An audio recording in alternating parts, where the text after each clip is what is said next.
Good afternoon, everybody. My name is Amchart. I am the CEO of AMSys Blockchain and Cryptocurrency, and I get the honor to be the, the caboose of blockchain talks this afternoon. So after this, it's done. So I'm honored to be here speaking about what we're trying to do. Since it's the end of the day, I wanted to get a little bit more interactive, a little bit more relaxed. I'm more of a conversational kind of guy. So we're going to talk about some basic things. The first thing I want to talk to you about is who we are, why we're doing what we're doing, what's the reasoning behind it, how we're doing it, so you get an overview of what blockchain can do in an electronic health record. We're also going to talk about collaboration, because in this space, in a decentralized space, you want to collaborate with all the main players out there that are trying to change healthcare in the best way possible. So for us, what we developed was what we call it a universal medical record, but in the end, it's an electronic health record that's built on the blockchain. And we'll go into a little bit of the overall view of the technology we're using. But if you want to learn more about the back-end tech, our CTO is here. I can also talk to you about it as well. So when you're here and you see 1,500 different booths, you also start wondering, who are these people? What do they do? And so I want to give you a little introduction to us. AMSys Group is our umbrella company, and under which falls AMSys Blockchain. And we've been around for 15 plus years. The group itself was started by our chairman and CEO, Kim Paddock, who's actually my brother-in-law as well, so we're a family-owned company. We started it with $200 in our pocket, and today we are wildly successful. We're a debt-free company, $100 million, and so when we became successful, we decided, what do we do with technology? Our goal with technology now is since we can do whatever we want to impact different areas and lives and for people, and healthcare is a sweet spot for me. And so since I'm in that division, we decided to tackle one of the biggest problems in healthcare, which is the movement of data, how to access data on an electronic health record, and to be able to utilize it for proactive healthcare management. So now it doesn't work. All right, well, there we go. All right, so who we are, AMSys Group, and there's our website there. Those are all the divisions that we run at AMSys Group. So we started off in IT and managed services. We do hardware, software development. We actually develop the back-end tech for 4 or 5 other companies who want to get on the blockchain. So if you have ideas that are difficult to get on, or you want to know how to do it, we provide the consulting and the ideas to do that. We also have a full blockchain division, and we do other areas as well. So in 2010, I started the healthcare division under AMSys, where we were helping doctors' offices deal with the pain points that they have: revenue cycle management, medical billing, transcription, insurance verification. But the biggest issues that we found was the sharing of data, either provider to provider, provider to hospital, or even patient access. And so we tried to work on a medical record back then, but the barrier of entry was high and technology wasn't available, and it was expensive to deal with other legacy systems. But over the last couple of years, blockchain technology has lowered the barrier of entry and has allowed a lot of different companies to enter that space to try their hand at trying to make changes to healthcare data. So what is Amchart? All right, Amchart in itself, this is going to be just kind of a basic overview, but Amchart is designed to be patient-centric, it's designed to be provider-friendly, and proactive in its nature by using AI and machine learning. All right, our main objective is for patients to have control of their data. The data belongs to each and every one of you. You should have access to it whenever you want. You should also have access to do with it whatever you want, to earn off of it, to be incentivized for it, and to use it for the purpose what it needs to be, to change your own health. All right? So we also look at Amchart as the basis of a platform for collaboration with other healthcare blockchain companies or other companies who want to get into the space but want to create a healthy ecosystem. All right? So since we're being a little interactive, I'm going to ask a question. Not everybody is in the US healthcare system that's here. How many of you filled out a paperwork at a doctor's office, yet were referred to somebody else and filled out the paperwork again? Raise your hand. Raise your hand. I've actually done it in the same day, been referred to, right? That should never happen. We live in a society that we should be able to have one-time registration and never have to deal with it again, and blockchain tech can allow for that, right? So then why? Why do I want to do Amchart? Come on now. There we go. So we find different pain points, and these are the things that a lot of providers have told us, all right? That current systems are fractured. They have difficulty with interoperability between legacy systems, all right? Imagine trying to move from one large EMR to another. It's sometimes wildly difficult, all right? Data is always kept in silos by payers, by health companies, by EHR companies, because they use it for their own purposes and for in data brokering, right? That should not happen because patients should have access to that. Portability of records. I mean, there are plenty of us, I included, who have taken my children from one pediatric doctor to another, and it takes weeks to get that medical data over to them, all right? And so those are the issues that blockchain and interoperability issues that can be solved in that regards. Limited timely access. I have a lot of friends who work in the ER or in urgent care. And sometimes they have patients that come in that they don't know what medications they're on. And their care becomes more conservative because they don't want to give them a medication that could counteract something they're doing. Or give them an intervention that could cause, let's use an example. If a person is on a blood thinner, they don't want to do a surgical intervention if they don't know if that patient's on it or how long have they been off of it. So anytime you have timely access to data or regular data, you can actually make better clinical decisions. And of course, what we want to try to do is incentivize people for the use of their data, right? And most systems don't allow for that. So that's where our features come into play. So those are the issues. This is the features that we've developed. We wanted to create a secure, HIPAA-compliant, hybrid blockchain model. I'll explain what that is. It's patient-centric. Patients are always at the center of this. We do incentive-based health and wellness programs, and I'll show you a few screenshots from what we're trying to do. Improve portability and improve consolidation of records, and be able to access records from other legacy systems which we're working on. So in a brief overview, how does Amchart work, all right? Amchart has two parts of it. So there's a hybrid model. So we use an ERC20 token. We're using an Ethereum token to get timed access to your medical record, but also it's used for incentives for the health and wellness program. Now, we don't believe public blockchains can actually support having full patient data on there. One, it's slow, it's expensive, it doesn't scale. So all of our data is divided. So we divide data into de-identified data, which sits on a Hyperledger Sawtooth framework, and our identified data right now is going to be sitting on a HIPAA-compliant cloud. It doesn't mean we're not also exploring public blockchains. In fact, we are. We feel like that you have to start from a private, go to permissioned, and then eventually end up on public. But the public can't support it just yet. So we're proving the concept that this can work, and then moving forward. So as our development has progressed, we're in kind of a four-phase development cycle. The first one is the MVP of the electronic health record itself, which is actually running on the test net, and we're planning on allowing for public consumption or trial of it in the next couple of months. The other thing we worked on was a mobile application. Now, our mobile application is going to allow for IoT device integration, which we've already done. So you can take things from your Fitbit, your Apple Watch, blood pressure monitors, ECG, pulse ox. All that data not only goes into the mobile application, but automatically gets ported into the electronic health record. So when doctors open up that record, they see live data. They don't see old data or data that's coming in weeks later. They see what you've been working on. In fact, our mobile app will also have things like food intake. It'll also have things like steps. So your doctor will know whether you've been doing certain things or not, right? And the third part of it is building out our AI platform. We want to be proactive. As we get data such as lab work, blood work, diagnostics, and start doing our machine learning and AI algorithms, we want to be able to be predictive in future healthcare issues before they happen. So as far as where we are in development, like I mentioned, our MVP is up and running.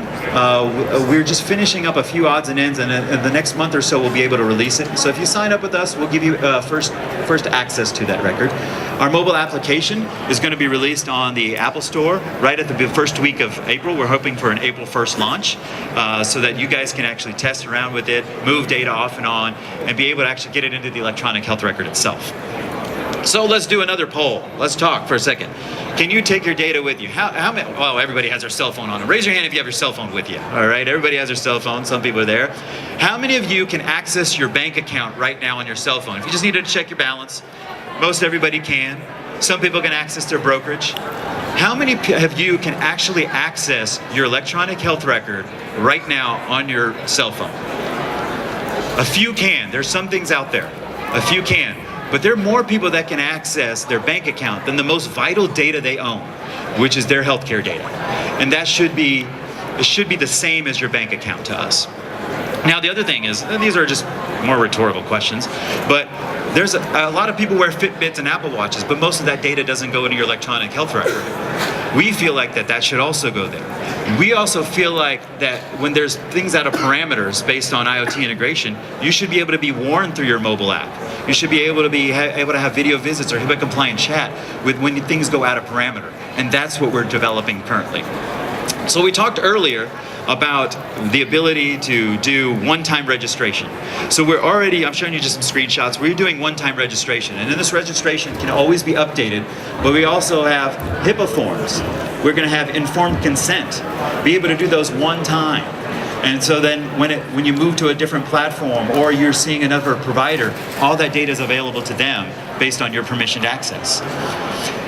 Now, as far as mobile apps, these are screenshots from our mobile apps. We've already done IoT integration, but we're also showing you that you can do progress goals. If you maintain certain blood pressure regimens, medication adherence, compliance, we can track those in there.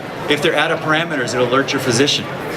Same thing with blood pressure or your calorie intake. Maybe it's really high. It again can alert your physician. Our goal is if you can have better interaction with your primary doctors and you're utilizing secondary or higher level care less, then payers, providers, and even patients all benefit from that. So we're also going to be doing data monitoring. Hang on. So we're going to be tracking blood sugar and blood pressure over time. These things can be integrated into our AI and ML platforms to be able to be monitored or be able to give you better insight into your own health.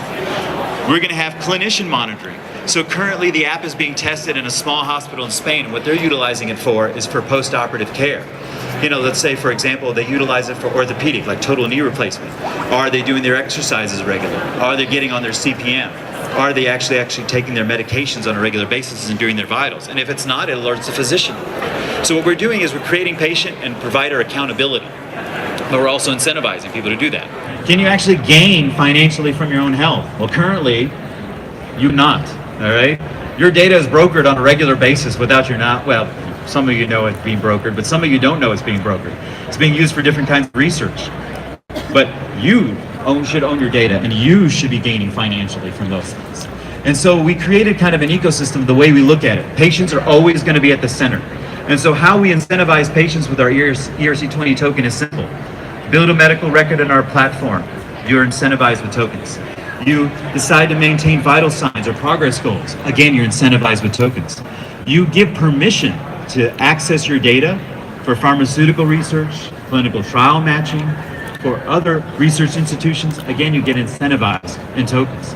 Now, a lot of times we talk about the crypto and blockchain get mixed together, right? And so crypto is a bad buzzword. But our goal is for people to be able to utilize their token value for other things as well. Change it over. Go move that token value into gift cards or airline miles or do some shopping. Whatever you want to do, we want to be able to incentivize you in all different ways through redemption programs so that you, when you're proactive with your own health, can also do something about it and reward yourself. All right, and there's a lot of other things we can tell as far as providers and payers, as far as, you know, when we're keeping people out of the hospital and urgent care loop, and that's taking the stress off of payers, they'll see a decreased amount of utilization of those high-end services. They can then pass along those savings to their membership. They can lower premiums. They can also increase reimbursement for their physicians. And we've talked to several self-insured companies who see that as a good view of being able to use our network and our platform to be able to do those things. Now, my other thing with it is, do you feel that new technologies can solve the current state of EHR issues? All right? Because when you walk around here, there are a lot of electronic health records or EMRs out there. And so why do we want to tackle this? We feel like that the way electronic medical records and the data is being utilized right now is unfair to the patient, but it's also unfair to providers and payers as well. We feel like when there's a healthy ecosystem of companies that work together, especially in the blockchain space, you can make drastic changes to the way healthcare data is utilized and how population health can be managed. See, our goal for this electronic health record is to attack 3 areas of population health that easily can be, I would say, manipulated but managed, which is obesity, diabetes, and hypertension.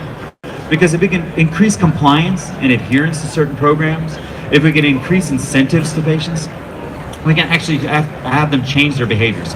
Some people are motivated by what we call extrinsic motivation factors, right? If I get rewarded, I'm going to change my behavior. And some people like intrinsic, motivation, which is I'm doing something for my own health because I want to see the change happen. Our goal is can we combine those two to provide some change through the intrinsic model and use token-based incentives for the extrinsic values, and that's what we're trying to do. But we also feel like we can't do this alone. We want to create a healthy blockchain ecosystem. And if you look at that diagram, we put collaborators all over because that's what we want to do. But under each one of those, you'll see things like medical reconciliation, genomic data integration, identity management, radiology, self-insured companies who are actually that are doing every little piece of this on the blockchain right now. Some are out there in the public, some are here, some are out in other spaces. But we feel like that if we become an ecosystem where we can create a medical record and then we become kind of the knights of the round table where everybody sits around and does their job really well, we can create the ability to actually change healthcare and use data for its purposes. So our goal at Amchart is this. One, we're going to create the electronic health record and the incentive programs. Two, what we're going to do is we're going to go out and find those blockchain companies that are doing things well. And we're going to partner with them and be part of the network with them. Then three, we're going to create a shared data model where they have access to data, permission data, we have access to their data, and we create healthy ecosystem models for different kinds of, healthcare initiatives. Whether it's cancer, whether it's obesity, whether it's diabetes, we feel like that if we can make a change in any of those things by percentage points, then we have done our job. Our goal here is not to use the electronic health record and all the data for our financial gain. We actually want to give this platform to the people. We also want to give the ecosystem to the people, and we want to pass through all that data brokering dollars as much as we can to the people so that you own your data and you get to do whatever you want to do with it. So the goal, like I said, is for all our companies to be on a shared collaborative data model. All right, we want to give each other access. Share data for clinical trial matching. Share data for research purposes, predictive future analytics, improve patient health. That's what we're after, right? So if we have an ecosystem of trusted partners and each one of us is doing our job fantastically well, and then we're able to then be able to change certain dynamics and certain healthcare issues, then we have done our job, right? So with that being said, there's all my information. That's my personal cell phone number. That's my personal email address. There's our website. If you have interest and you're in the blockchain space and you want to collaborate and be part of an ecosystem or at least share ideas, love to talk to you about it. If you feel like that your company or organization wants to build themselves on the blockchain but don't know how, we'll be more than happy to give you a consult on what kind of technologies are out there available for you to do that. And if you want to be involved in some of our pilot programs, we're working with community clinics at the end of the summer to actually have our EMR running in their facilities with 4,000 or 5,000 patients. We'd love to be able to give you a free pilot of our system in your networks. We'd be happy to do that as well. So thank you for having me. I don't know how much time I have. There's about 18 minutes, one minutes left. So if anybody has a question, I'm more than happy to answer it if I can. If you have a question, I'm going to divert you to my CTO. I'll tell you that right now. All right. So are there any questions? Yes. Our plan to get integrated with certain EHRs. We're developing API. We're developing HL7 integration. Token value briefly on how that's going to empower patients to actually monetize their data. Yes. Could you go briefly into how that works on exchange and how that can be facilitated? Well, exchange stuff is very difficult. So let's use an example of how we imagine doing it. So imagine if we have your data and our AI engine can match you to a clinical trial. Well, let's say a typical clinical trial pays you $1,000, right? If you're involved in it. So our goal through our mobile app is we're going to incentivize you to maintain adherence all throughout a clinical trial, because a lot of times that happens is dropout is a big issue with clinical trials, right? So if we can get them in, we use the mobile app to alert them on, hey, you have an appointment coming up, you're doing that, and you're going to receive $1,000. They may receive 98% of it. We keep 2% as a fee. The rest of it goes into a one-on-one token value. So if it's $1 value, they get, let's say, 1,000 tokens, and then they can do whatever they want to utilize with it. As far as exchange value goes, it's tough for me to talk about that, just because exchange value can vary. So our goal right now is to tie it, what people say is a store of value more than anything else, is what it's going to end up being. There's only going to be a certain amount of tokens that are in the circulating supply. So as those tokens get less, then you're going to see the value go up. And so we're going to have an algorithm which kind of, in essence, evens out the value, so it kind of stays at a very steady level at all times, is what we're trying to do. It is difficult right now, so we're still working out the metrics on that. And with that being said, I'm done. So if you have any other questions, please come by, talk to me. If you want to learn more about other companies that are in the space, I'd be more than happy to introduce you, like people like Heather Frannery, who's doing obesity PPM. They have a great company. There's others as well too. See, I'll give you a shout out, girl. Why not? All right. So if you have anything else, please come by and talk to me. All right. Thank you.